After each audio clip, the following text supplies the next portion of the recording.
how did you like get into film, or like what was your start? I started making videos at a very young age, like when I was like 10 or 11. Like I was like on YouTube back then, you know, like when it was just like a weird like interface, and it didn't have any like relation to film. I was just into making videos. I couldn't stop. And I guess I carried that through my like young adulthood, like teenage years. I continued to make videos, and at some point in high school, I made this little short film in school, and it got like some awards, and I was like, this is what I want to do. This is what I want to do. So I moved to Austin and started film school in Austin. But then honestly, I was never like a huge school person. So I dropped out eventually, and I just started like working with local bands, shooting them like at bars, at their shows, like empty shows. But I would like make these cool videos and try to like just meet people. And then that's kind of how I got my start, just shooting bands. And then eventually like I went on Craigslist, and I would find like who was looking for music videos. Like every few moons you'd have this random person that had like $500 to like make a music video. Yeah. And I guess kind of similar, I like found music videos from music, and I always knew I wanted to do something related to like the music industry and like being creative. Didn't really know how when I was younger. And then I randomly was in like, I was an extra in a Cold War Kids music video that was never released, but I was just like in high school, like this little kid, like sitting by the crafty, and I'm like, what the heck? This is a job. Like you can hang out with fans and like get paid. So that kind of like opened my eyes to music videos. And then my high school actually offered this really cool video production program. And so I was super torn between that and the surfboard shaping class that was also an art credit, but ended up taking the film class, and then went to film school at LMU. And same as you, just like getting my start, hitting up fans on the internet, like sliding into the DMs, like making stuff with friends, just kind of anything to keep busy. And yeah, kept learning as I went, I guess. There's so many paths to a career in this industry. And I think that the thing that is like the common thread is that you got to do it a lot, and you got to get experience. And like, that doesn't always come in the form of like studying all this theory. It comes in the form of like meeting bands and negotiating with them, and like working with them, and like learning how to deal with people, and like learning how to be like confident enough to talk to like a big artist, and like all that stuff. It takes practice. So. And your film Femina-X, that screened in 2018 at NFFTY, right? You have all this really cool, elaborate like production design, costuming. Like, I'd love to know about that process. For me, there's always, and you know this as well, like there's always this super high standard that you've got to meet in order to get noticed by record labels or like get your shot. Some people are really good at like putting themselves out there from the get-go and like getting noticed and getting signed. And for others, it's like, well, what do I do if no one's noticing me, right? So I think for me, that project in that moment in my life was like all in, like how many resources can I pull? Like, grandma, I need this in my, like, help me. Yeah. I remember budget was like crap, and I was always like, no, like I can't do small budgets anymore. Like, how can I find the other missing part?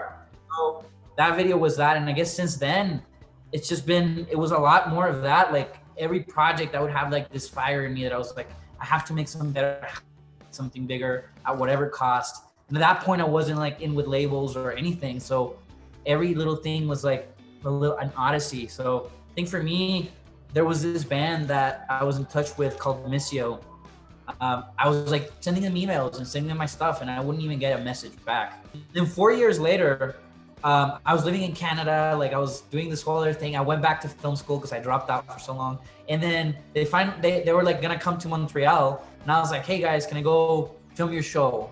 Like I really want to do and whatever. And at that point, I had been in touch with them for like 4 years, like trying to get a shot, right? So I went and I filmed their set. I made this crazy live video with like visual effects and shit.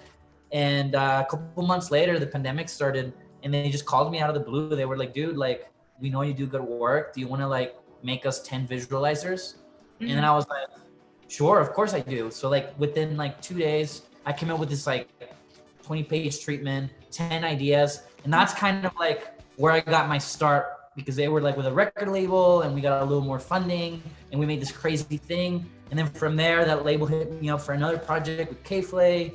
From there, another one is hitting me up for something with Sony. Like once you get that one shot, you kind of start moving. And I guess for me, that's where I'm at now, where I'm like, I've done some label stuff. I know where I want to go. And I'm thinking of what the next steps are really to kind of do even bigger things. At least I don't know what your film school experience was, but we didn't learn anything about like navigating the contracts and like networking and personal finance, budgeting, things like that, which I think have been so helpful because it's so tough to learn on the go, but definitely important.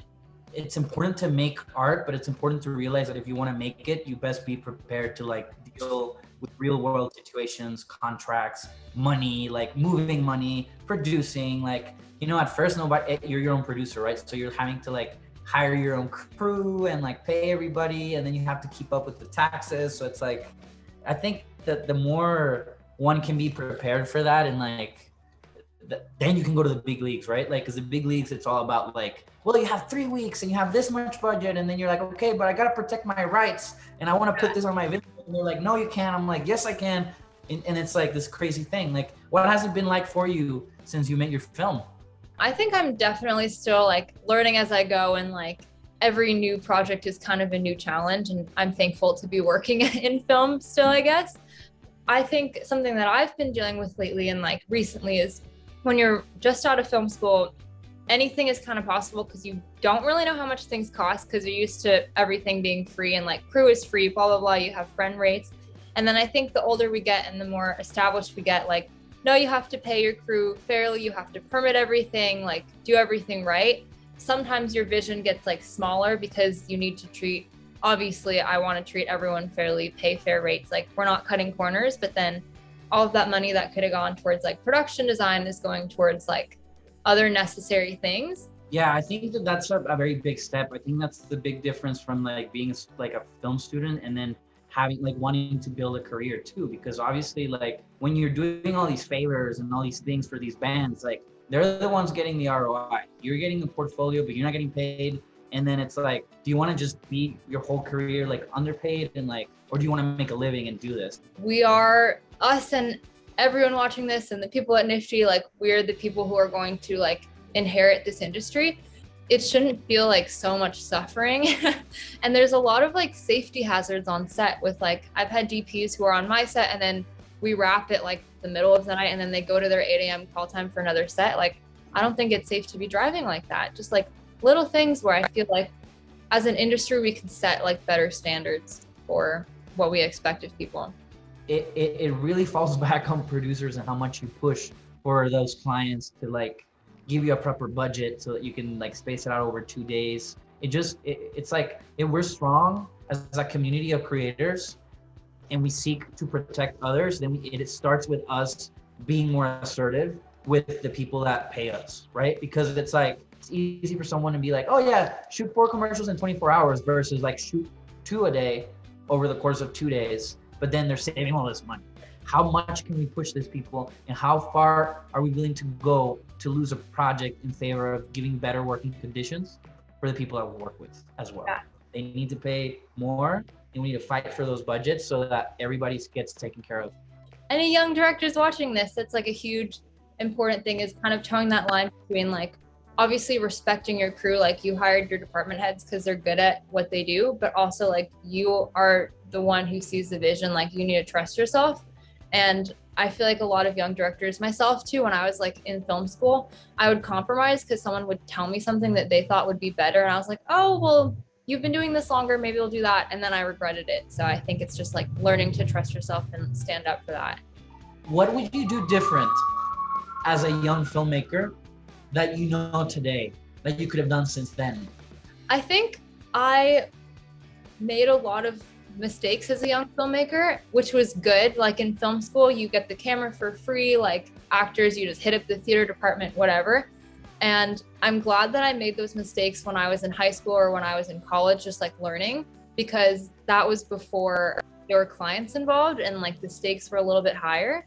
So I think something I would have done differently is honestly take more risks and not be so derivative of like, oh, we watched this film in my film class, or like I saw this on Vimeo, staff picks, whatever. Like sometimes I think it's important to not watch other people's work because it influences you too much and just like make something that feels like it's for yourself, if that makes sense. I think a lot of filmmakers are too influenced by like what is popular and what's out there, and then they end up creating like a copy of that instead of just like figuring out what's unique to them, which I think you're great at, because I could see any of your projects and like recognize it as yours, which is awesome. Yeah, and I think you're right. I think like a little exploration doesn't hurt, and in exploring you find your voice, right? Like in the process of doing it. I think two things I do differently. I think the first one would be, film is a very flexible medium, and it welcomes anyone with a vision and drive, right? So I think for me, one of the things I would have done differently is respect your process, like respect your way of learning and acquiring information, because in the end, film is very flexible on that. That's one thing I do differently. I just give myself a little more like TLC back then, when I wouldn't like a class or whatever, and I'd be like, oh, if I don't like pass this class, I'm just not gonna make it. Like this. That's bullshit. Oh, sorry. And then the other one, I think, would just be to trust your instincts and trust your knowledge from the get-go. Like there's so many things you could learn about filmmaking, but theoretically, you could learn your shots and your things and editing, and then you're pretty much set. So I think one thing I would do differently from the get-go is maybe just trust, like you were saying, my voice a little bit and my perspective a little bit more, and like understand that as a director, you're the leader and like of the vision, right? So it's like, if you have an idea that seems risky or seems complicated, it's probably good. Like, not overthink too much, just like trust your instinct, because your instinct is very developed. And it's almost like all that overthinking is happening in the back of your head all the time. So when you make a decision, you probably thought it through and there's a purpose to it. So just trust that spur of the moment choice and choose quickly, and don't like hesitate. It's like, it's this thing. That's what I would do different. Like, Oh, one more thing I would also do differently is like, I wish I gripped or something on a student film, because I was always in like art department or directing. So I'm super comfortable with like the design aspects and the creative aspects, but the technical stuff, I feel like I tend to lean on my DPs quite heavily, which I think is not a problem. It's just like how I work, but just like knowing a little bit about like different kinds of lights and things like that, I think would be helpful, because I think the more you know about every department helps you. What was the first project that made you fall in love with filmmaking? It might have been my first project that was screened at NFFTY, which was 2014 or something like that. I was still in high school, and I don't want anyone to see that project now, because I feel like, when you look back at work you made when you were so young, you're like, oh no, I could have done so much differently. But that was the first time that something that I made was screened in front of like a theater full of people, and I thought that was so crazy. And then we had some heavy NFFTY hitters in my experimental screening section, and I was like, oh my gosh, I can't believe that I'm in the same room as them and being screened in the same setting as them. Like, that was super crazy. And it was this like new side of filmmaking, because I knew I loved the creative and like collaborative aspects of it, and then the idea of like sharing the final product was kind of new to me. So I think I was hooked after that. What about you? I don't think I have like a first project that I got excited about filmmaking. I think it's probably that film I made in high school that was just watched by my fellow classmates. I remember, because like high school for me was like, oh my God, all these classes, and then one class where like every 3 months we get to do something video related. Like everything else. So when I got that class, there was this like class assignment. It was just like, make a video, right? Yeah. And then I was like, no. And I went to the professor and I was just like, please let me like do something like great. Like, and I told the whole class, I'm like, dudes, y'all can get 100. Like, who's with me? Who wants to make a video? And like 10 people raised their hands. And I'm like, okay, all right. Now everybody here give me like $2, because like in pesos, it's like whatever. So the whole class gave me like $2, $3, whatever. And with that money, we like made a short film. And they got an A, and some of them participated, but that was like the project, I think, when I saw it on screen, and I got some like kind of validation from the school. I was like, that's it for me. Like, I gotta do this. This is what I want to do. For me, honestly, my favorite part of the entire process is editing. Like, I love being a director and all, but like, I honestly do it so that I can sit down and edit the stuff. Commercials, whether it's commercials or music videos, anything. I love to edit it myself, because that's where I can finally can finally breathe for a second, and like there's no one around me, and it's like, I noticed on your film there's some great editing too.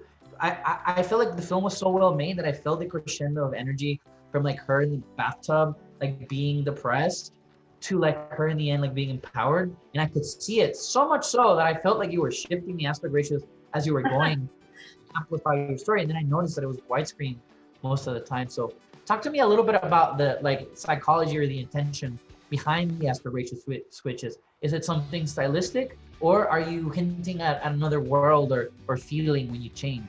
To be honest, like the aspect ratio changes were something we decided in the edit. It wasn't like something that we planned for as much, but we're big proponents of just like not feeling married to an aspect ratio. And we kind of just like playing around with it and feeling like, because like she takes up more space as the film progresses and the choreography gets bigger towards the end. So we kind of just wanted to make her feel like she's getting more powerful towards the end of the film. So that's why we kind of chose the anamorphic as well as like the super wide. So we could also like take advantage of our like set design and big choreography. So how does that reflect on the production design? Because I noticed you kind of like open up the back wall to these lights. Like talk to me a little bit about the process. Choreography is kind of my jam. Like any projects that involve dancers or choreography, I'm super into. And so it was really fun working with the dancers and the choreographers for that one, of like the movements just like start with the hands around her face and we don't see them. And then it just keeps expanding as we go. And I think it was just a collaborative effort between like the co-directors, me and Jensen, and then Nezza and the choreographer. We were on the same page in terms of the vibe, and it just worked out. The Femina-X thing, I had forgotten how personal that film is to me. What was your process for that one? Like, had you done a lot of music videos at this point? Because it seems like you've nailed down like the aesthetics that you like, and like I'd love to know about your approach to this like journey that your character takes in this one. So when I wrote those scenes, I was like, I locked myself in my apartment and I listened to this one like techno song over and over, and I started like imagining these dark scenes and monsters, and it just kind of really related to what I was going through at that point. And I think, you know, I've had a method of breaking down songs for a minute now, where it's like I'll listen to it, and whatever I get in the first listen, I write down the bullet points, because to me that's the most authentic image you'll get the first time you listen to it. So it's kind of like breaking down the song into beats and seeing like, here I kind of see this and I kind of see that, and then working with the artist, because this is like a piece that takes from Aztec mythology, and like we kind of studied a little bit like some of the theories of creation and some of the theories of darkness. As a final question, do you have any advice for nifty filmmakers watching this? My advice is to be very relentless in your pursuit of whatever it is you want to do, to dream big, and to know that there's a place for you in this industry. Don't second guess yourself so much. You're gonna make it, but you also have to have a really strong work ethic. And I think my advice is to not just focus on the books and on theory, is to get out there, get working, be on film set, not just student film sets. In the end of the day, it's your experience and your skill set and your vision that gets you to where you want to get. The degree is a reinforcement of theory, and that's great. But if you don't have the practical skills in life, whether it's dealing with people or networking in an event or budgeting or selling to a client, that's what's going to stop you from reaching your goals. So my advice is work and study, not just study. You have to do both. And the earlier you do that in your career, by the time you're out of college, you're going to be set to start your journey.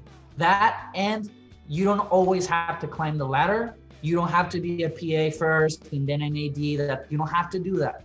That's not the way it works. If you have a vision and you set foot on a set, you're a director, and you carry that with you for 8 years. And by the time you're out of college, you'll be directing. Like, that's the way it is. Like, you don't have to do this whole like ladder thing. You can if you want to, but you don't have to. What about you, Lindsay? What's your advice for the students? I definitely second what you said about climbing the ladder. Like, I think certain departments, like if you want to be a production designer, you should start as a art department assistant and work your way up, etc. But for directing, I don't think that, and at least for me, I don't think PAing really helps you that much to like get to where you want. Obviously, if you're trying to get set experience, then I would encourage that. But I think if you want to be a director, then you should direct. And then that being said, I think be mindful of how you treat people on set, because they will always remember if you sucked or if you were really great, and know that like your crew is there to support you. Like, you're not the dictator president, like you're not above them. They're there to like help you bring your vision to life. So you should always be thankful for that and appreciative. And then I think last bit of advice is when you're accepting projects, like make sure that it's something that you care about. Like don't just take a job because it's a directing job. Like if it's not something that you're going to put your blood, sweat, and tears into, then it's probably not going to be something that you want to put on your website anyways. So like also respect your own time and take jobs that you actually think will be a reflection of you. Yeah, I think that's great advice. And I second being kind to people. Always respect your crew. Always respect everybody around you. And the person that gets ahead is the person that wants it and that dreams big. Not there's no need to be like mean or cruel to people to exert your power. A powerful person knows what they want, goes and gets it, and is nice to everybody. That's power. Being like mean or whatever, that's just like being insecure. So always be kind to everybody around you and you will get far.